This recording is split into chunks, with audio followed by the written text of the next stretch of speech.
Você me quer ainda,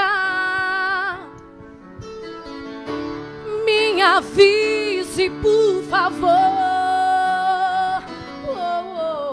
Cê sabe bem quando a gente quer, não deixa.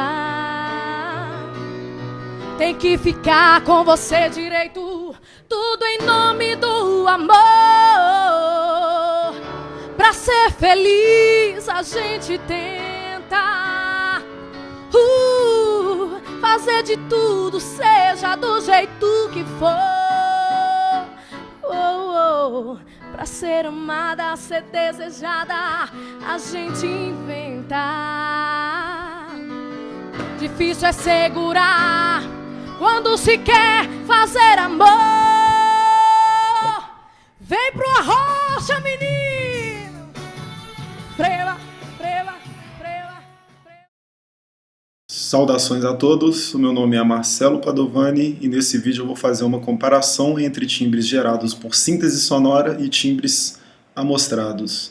E para isso eu vou pegar o som do piano como base. Ainda que eu pretenda abordar o assunto de maneira geral, usar um instrumento como base facilita a explicação. Há muito tempo tem-se tentado criar um instrumento menor, mais leve e mais barato, capaz de reproduzir o som do piano. Já na década de 20, pianos sem cordas eram feitos, como o Vivi-Tone Clavier de Lloyd Loar. Também nessa época, surgiu o Nel Bernstein Grand Piano, em que o som era captado da vibração das cordas utilizando um captador magnético, como das guitarras elétricas de hoje em dia. Acoplado ao piano, ficava um amplificador, o alto-falante, um gravador e um aparelho de rádio. Temos aqui, meus caros, uma espécie de mobília multimídia do começo do século XX. Hoje em dia, com a tecnologia digital, a disputa na tentativa de se recriar o som de um piano está entre a síntese sonora e a amostragem. O que seria necessário para, através de amostragem ou síntese sonora, recriarmos fielmente o som de um piano?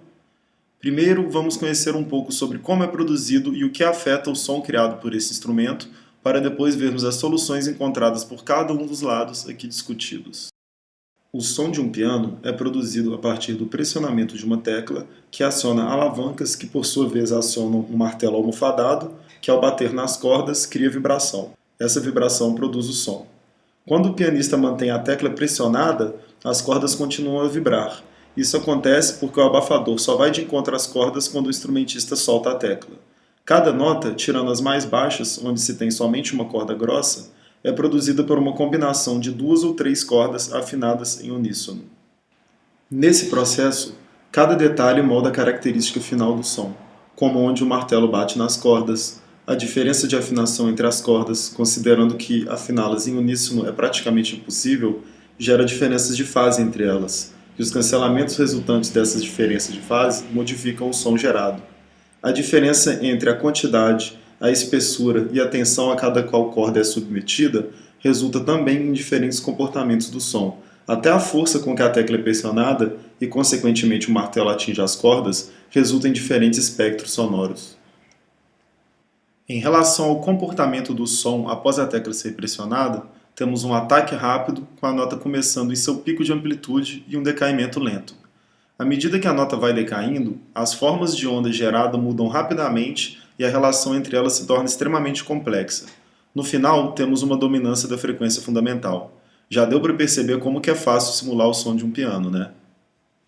Pensando em termos de síntese FM e subtrativa, que são as mais usadas por fabricantes de teclados e sintetizadores, vamos ver o que é necessário para sintetizar o som de um piano. Primeiro, uma rápida introdução aos 2 tipos de síntese citados.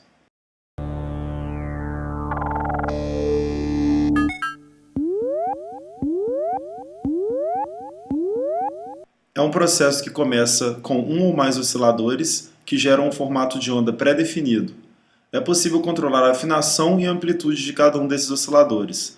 As ondas geradas por eles passam por filtros que podem atenuar ou destacar frequências presentes na onda gerada, alterando a característica do timbre do som resultante.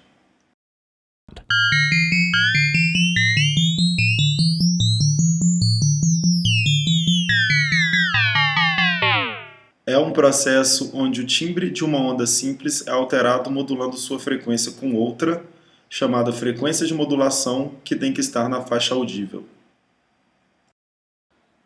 Agora, considerando o que foi dito sobre o som do piano, vamos ver o que precisa um sintetizador para tentar chegar lá.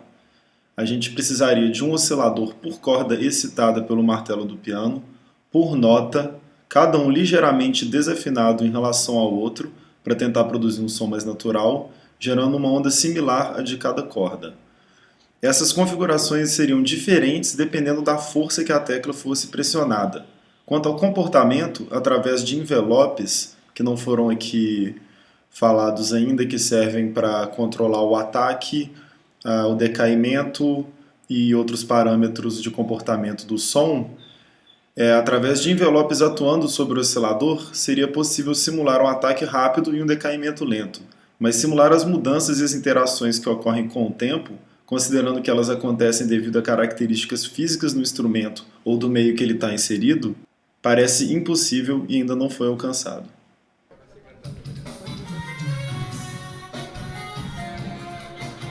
Chama pra rochar! Ui! Neste processo, o som de um piano é gravado e depois digitalizado.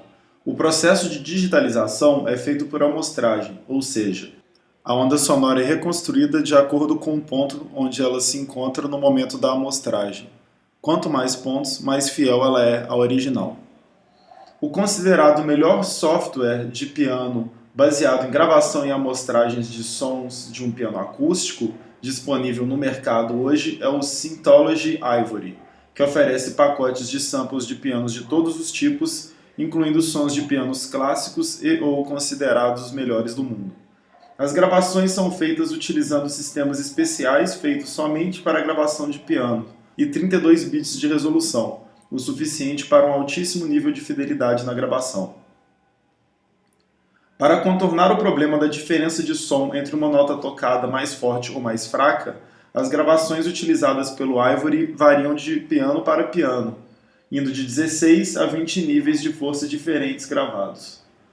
Todo esse requinte na gravação e amostragem do som não sai de graça. As bibliotecas de samples utilizadas podem chegar a 80 GB.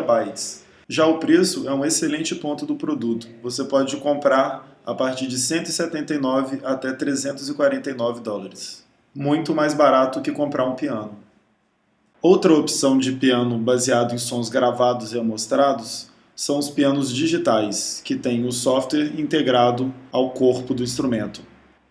Dentre eles se destacam as marcas Korg, Yamaha, Kurzweil e Kawai, que oferecem também sons gravados e amostrados em altíssima qualidade. Estes oferecem ainda mais níveis de dinâmica para o toque, chegando a mais de 30 em alguns dos pianos digitais. O problema com eles é que eles custam muito caro. É raro achar um review totalmente positivo para um piano digital abaixo de $1.000, e os modelos mais caros podem chegar a 15 mil ou mais. Por exemplo, o Yamaha N2 Avant Grand Digital Grand Piano, cujo som foi sampleado inclusive em diferentes partes de um piano de cauda para capturar os mínimos detalhes do som produzido pelo instrumento. Esse piano ultrapassa o preço de $10 mil e ainda tem um N3.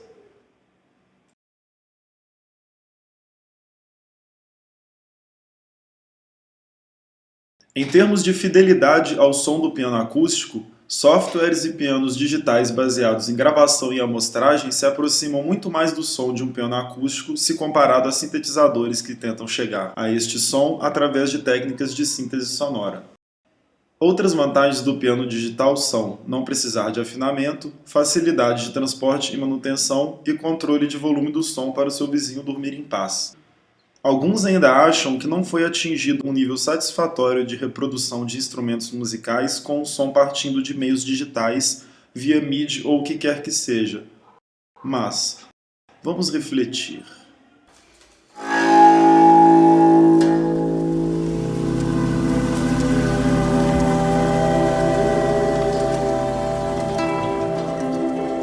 Para que tanto esforço em tentar reproduzir um som que já existe, ao invés de criar sons que só podem ser feitos digitalmente?